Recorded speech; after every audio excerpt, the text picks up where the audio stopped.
Kas jūsų laukia artimiausių metų, į ką labiausiai reikėtų atkreipti dėmesį?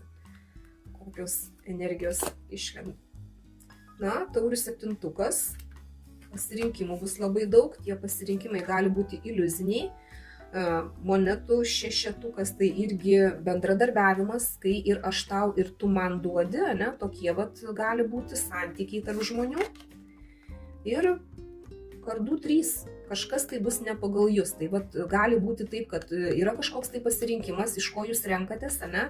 Kai yra labai didelė gausa, tai tiesiog jūs negalite teisingai pasirinkti.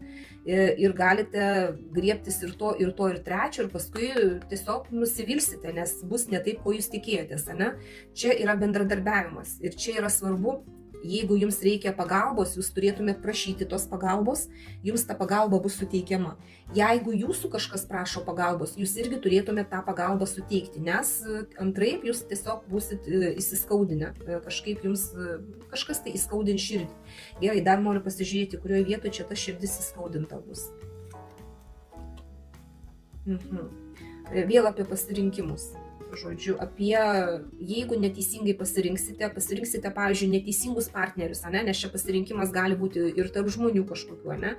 Darbo partneriai gali būti, nebūtinai santykiuose, ne? Partneriai.